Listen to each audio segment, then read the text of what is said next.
What's up, guys? You know who it is. Midwest 2 Review here, back again.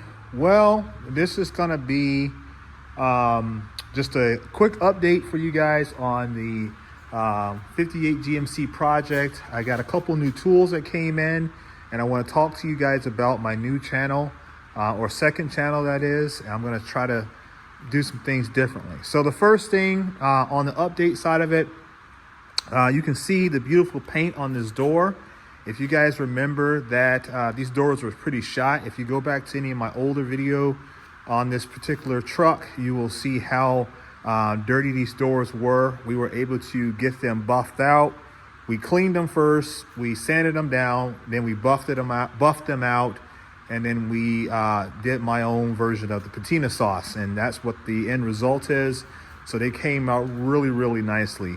I am going to run the old doors on this truck for a while. I ultimately want to fix the bottoms of the doors, meaning you have to cut out the old metal and put in some new metal. It does need that kind of work done to them, but they're not so bad that they're, you know, unsafe or whatever to go on the road. Now, this is a patina truck build, so the rustiness and all that kind of stuff kind of adds to the overall aesthetics of the vehicle. So I'm not terribly worried about it, but for the first year, we're going to just run it as is. But that paint came out pretty cool looking, and that's all original paint. That's 65-year-old paint that all it needed was a light buff and a light cleaning, a heavy cleaning, light buff, and that's what we got. And so we've got to protect it. We've got the engine sitting precariously in the chassis. This is the 4.3 liter V8. I don't have it mounted down yet. I need to go ahead and put the transmission on the back of it as well. There's still a couple more components that we need. Yes, it is a small V8. It's like an L99, similar to an LT1 or a 5.7 liter, just a little brother, little sister of that engine. But we do have it precariously sitting in the engine, or the chassis rather. And I'm going to start mocking up the brake booster. You see that's on the floor right there. You see I've got a template created over here, and I'm going to go ahead and get that positioned inside of the cab, or on the cab. Interior wise, the door itself, I'm working on adjusting the passenger side door. It's not exactly how I want it. It does have a little bit of a stickiness to it, but we're going to be working on that with the hinges. I do have some, and I'll show you real quick. So if we go over here, I bought this stuff the other day called Leather Honey, and it's leather conditioner, and it's very thick. They even recommend that you warm it up in order to apply it, because it'll change the viscosity of the fluid. So I basically coated this entire seat down, because the seat was inside of I think it was a 65 Lincoln Continental. And so we pull that out, and then we've got it fitted for this truck. It's got the right patina, it's got the right look, the right feel, and that's why we're going with it.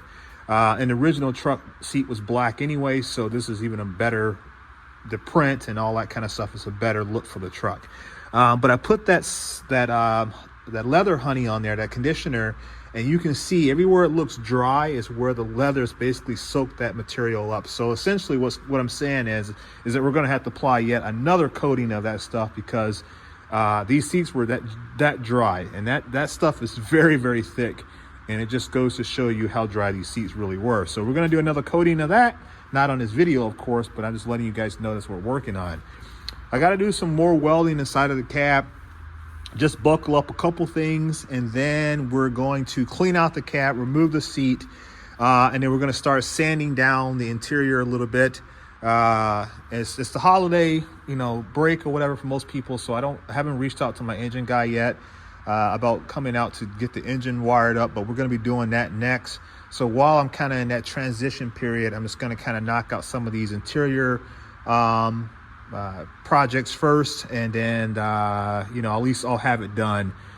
In terms of I got to do some more welding on the roof. I'll show you that on another video. I've got to order a couple pieces for that, and that's going to be pretty extensive welding, but I think we can get it done in a weekend and be over with it. Okay, so that takes care of the project update. Okay. In terms of tools, you guys saw in my previous video, we got the socket set here. This is a snap-on 1/4 inch drive, deeps, mid, and shallow set. We got this for 95 bucks. Retails out at $1,070. That was a pretty cool auction win. We had bid on this socket set, which I thought was just like some Taiwan junk or whatever. And come to find out, it was actually SK USA stuff. And we had won this on a previous auction. They had failed to ship it to me, realized their error, and they shipped it on out to me. I didn't care one way or another because I was bidding on something else, and that was just like an extra thing that was in there. Yesterday I had, you can see this corner here is kind of crazy right now. I literally don't have any more room really for any sockets, but I paid for, I know that Capri Tools is a sponsor of the channel, and they periodically send me things to look at, but I bought this with my own hard cash, and this is a 1/2 inch drive stubby socket set. So you see there's metric from 10 to 24, no skips. I got everything orientated so you guys can see it. Really cool set. Now I owned this metric set years ago, and when I sold my service cart, I sold the cart with all the contents and etc., and those sockets went with it. So I was slowly getting things back that I had let go of. Now I'm not going to dig them out because they're too far down in there, but I also have that same set 1/2 inch drive, but I have it in SAE, which obviously I need it for all the old trucks that we work on here. But I also have it in metric, and I have it in 3/8 drive. And so this is the set that I run the majority of the time when I need a low profile socket. So these are much shallower than your traditional sockets, like if you compare them to a traditional 3/8 drive socket. Let me see if I can grab one here. So there's your snap-on there, and then on the chrome, and then these are your, I guess it's probably not a fair comparison because chrome versus impact, but you can see they're a little bit shallower than that. Let me see, do I have something else in here? I don't have any other impacts that I could do that are shallow, but anyway, you get it. So these are stubby, I guess the stubby or shallow, however you want to refer to it as, but they're thick walled, really heavy duty, chrome moly. Got the part number, got the sizing there, laser etch, got the part number or the size also stamped into the socket. So no matter what, you're going to be identified even after some heavy use. But Capri Tools, their sockets are great. I love them. I'm not just saying that because they're a sponsor of the channel. I really do invest my money in their stuff, as you guys can very well see. And they've not let me down on anything that I've purchased or have been supplied with thus far. So no complaints whatsoever. But yeah, so guys, I tell you guys to go to highbit.com. I keep telling you that, and it seems like only a handful of you guys will actually listen to me and go out there and do it. So if you don't go out there and find stuff to bid on it and bid against me, I'm just going to keep on getting all the stuff, and then you're never going to get these good deals. So if you want to beat me to the punch, you got to get out there and be my competitor. I also got from highbit.com, I got a set of wrenches in today. These are Craftsman USA, and I wanted the metric set, and I have the SAE set here, and I wanted the metric set. Now these are USA, they're not the old Chinese junk, but these are the USA ones, and these go all the way up to 22 millimeter. I have been wanting this set for a long time. If you look these up on eBay, they're costly. People, or spendy, however you want to call it.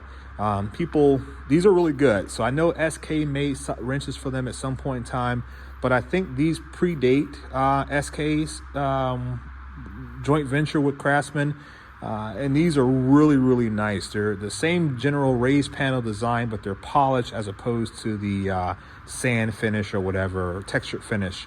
But I always wanted this set. I think I paid, I want to say $30 for that set, which I thought was a pretty good deal, going all the way up to 22 millimeter. So now I have the SAE and I have the metric. Now I can probably add a couple more on here as it goes, but you know me, I'm cheap. So I'm not gonna go spend 20-30 bucks for a single wrench. I'm gonna wait until I can find a good deal on them. So just kind of adds to my stubby wrench game.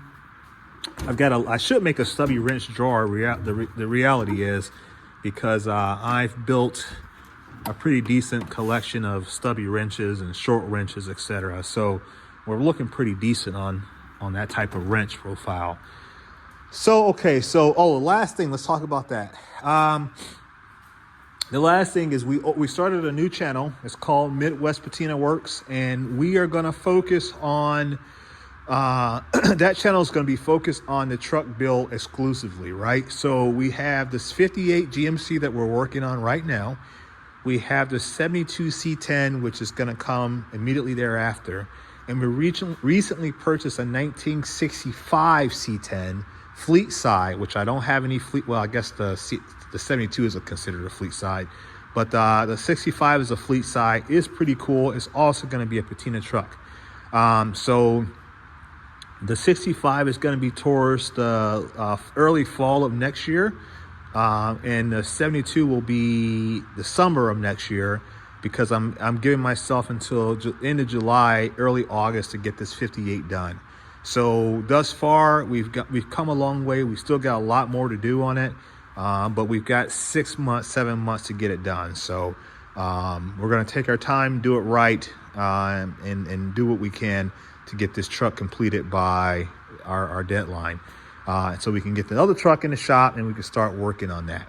The 72 will be much faster because it requires far less body work. A lot of the mechanical systems are still in place, so we're just adding some new stuff to the old stuff. But anyway, the Midwest Patina Works is going to be a channel focused specifically on the truck builds. We're only going to be doing truck and car builds on that channel. So if that's what you're into, you could care less about what type of wrench I brought, go to that channel, subscribe. If you're a really cool and loyal subscriber, you'll subscribe to both channels and you'll follow both content. But if you're only about the truck builds and that's the kind of stuff that you want to see, the welding, the fabrication, the mechanicals, the electricals, all that kind of stuff that goes into building a truck is going to be on that channel. And we're going to reserve this channel for tools and equipment, etc. So that's how I'm going to break it up. It took me a long time to decide to do that, but I just finally decided to pull the trigger and just go ahead and do it. And I think that's how we're going to move forward. So if you would, give me a subscribe to both channels. Let's see what we can get done, and get some new subs on that channel and get things moving. I'm going to make an introductory video for that channel probably right after this video, and it'll be up and live as of today. So but that covers everything, guys. Hope you like this video. Not very, very long, but just want to give you guys some updates on some tools, the projects, and the new channel. All right, guys, I'll catch you in the next one. Peace.